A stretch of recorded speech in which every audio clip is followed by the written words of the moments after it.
8 de agosto é o Dia Nacional de Combate ao Colesterol. E segundo a Organização Mundial da Saúde, cerca de 17 milhões de pessoas morrem todos os anos vítimas de doenças decorrentes do colesterol ruim.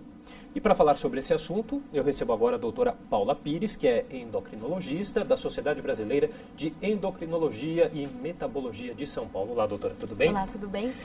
Tudo bem. Então explica pra gente o que é esse tal do colesterol que a gente sempre ouve falar, mas nem todo mundo entende o que é. Tem o colesterol bom, o colesterol ruim. Explica um pouquinho pra gente isso. Bom, então a gente sabe que a gordura ela é boa e ela é importante. É a gordura que nos dá energia, é por meio da gordura que a gente produz certos hormônios. Então a gente precisa de gordura. O problema é que existe a gordura ruim e a gordura boa. A gordura ruim é a chamada de gordura saturada, presente nas carnes, no leite integral, no queijo amarelo. A outra gordura ruim é a gordura trans, que está presente nos alimentos industrializados, nos alimentos crocantes, biscoito, sorvete, bolo. E as gorduras boas são as que a gente chama de gorduras insaturadas, como o azeite de oliva, castanhas, nozes, linhaça, peixe. Todas essas gorduras até melhoram o colesterol.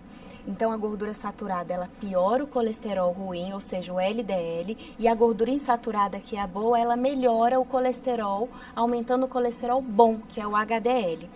Então, o colesterol, ele não é uma gordura em si, ele é uma molécula que se liga à gordura e que ele é influenciado por essas gorduras, tanto boas quanto gorduras ruins. Já o triglicérides, que a gente vê muito nos exames de sangue, ele também é muito relacionado à nossa ingesta, tanto de gordura como de carboidrato. Por exemplo, excesso de pão, excesso de doce também aumentam o triglicérides, porque esse excesso de carboidrato acaba virando gordura no nosso organismo, na forma de triglicérides e não de colesterol.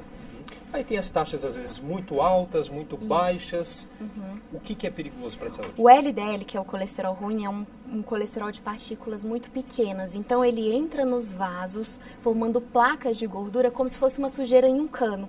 Daí o sangue passa e muitas vezes pode causar um entupimento da artéria. Esse entupimento leva a um infarto e leva ao derrame, ao AVC. Esse é o maior problema. Já o HDL, que é considerado colesterol bom, ele é uma partícula que limpa os vasos, então ele vai limpando essas placas de gordura. Por isso que o ideal é ter LDL baixo, para não formar placas de gordura, e HDL alto, para que você possa limpar melhor os seus vasos. Esse seria o ideal. Então as doenças decorrentes aí que a gente falou até no começo da entrevista, do colesterol, são os derrames cerebrais, infartos também? Infartos principalmente. E eles podem acontecer e estão acontecendo a cada vez em indivíduos mais jovens, porque hoje em dia a gente já está vendo, decorrente da obesidade, uma alteração de colesterol muito mais cedo do que antigamente, levando a esse aumento de risco de doenças cardíacas, que hoje em dia, tanto o AVC, que é o derrame, quanto o infarto são as maiores causas de mortalidade no mundo ocidental. E aí, doutora, quais são os fatores de risco, né, que contribuem para essa questão? Talvez a obesidade, fumo?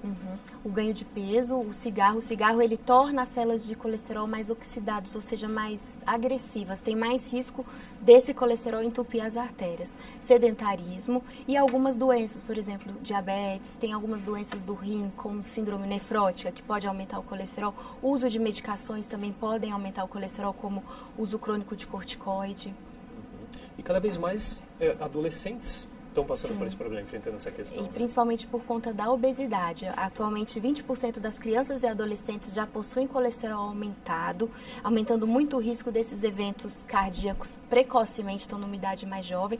E é principalmente decorrente da obesidade. Mas é interessante lembrar que indivíduos magros também podem ter colesterol aumentado, inclusive crianças, por alterações genéticas. A questão genética também influencia Também bastante. influencia. O colesterol, é até importante falar que o colesterol em si, na maioria das vezes, ele é produzido pelo nosso próprio organismo, pelas nossas células e pelo nosso fígado, não sendo tão influenciado com a alimentação como o triglicérides. É influenciado sim, mas não tanto quanto o triglicérides. Então, se você tem uma predisposição genética, você pode ter colesterol aumentado, mesmo sendo magro, fazendo exercício físico e tendo uma vida saudável. Por isso, atualmente, as sociedades de endocrinologia já recomendam a coleta de exames de sangue em adolescentes, a partir de 9 a 11 anos, mesmo sem nenhum sintoma, mesmo sem obesidade, mesmo sem nenhum sinal de aumento de colesterol. porque essa condição ela é silenciosa. Muitas vezes a gente não sente nada, passa anos com aumento de colesterol e só vai saber quando tem algum problema cardíaco, algum derrame. E aí, nesse caso genético, doutora, essa prevenção com bons hábitos acaba não resolvendo muito o problema. Qual que é o tratamento? Exatamente, os bons hábitos ajudam um pouco, mas elas não resolve. Dependendo da idade, o tratamento é com medicação. A primeira escolha é o que a gente chama de estatina, é um medicamento muito utilizado, é um medicamento considerado muito seguro e que tem efeitos colaterais? Tem, mas eles são raros e são considerados pequenos. Em pacientes com essas doenças genéticas em que o colesterol aumenta muito e o risco cardíaco é muito aumentado, a gente sempre indica o uso das medicações. Em pacientes com LDL, que é o colesterol ruim, acima de 190, que é considerado um valor muito alto, a gente também tende a indicar.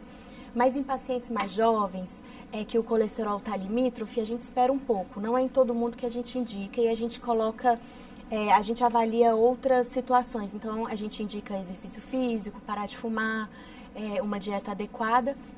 E se mesmo assim esse colesterol não baixar, a gente avalia talvez no futuro o uso de medicação.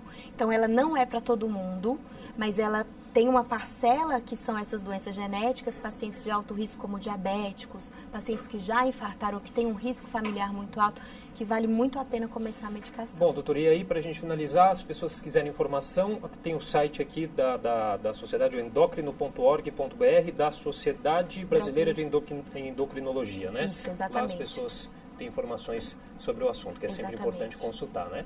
Muito obrigado pela participação. Obrigada.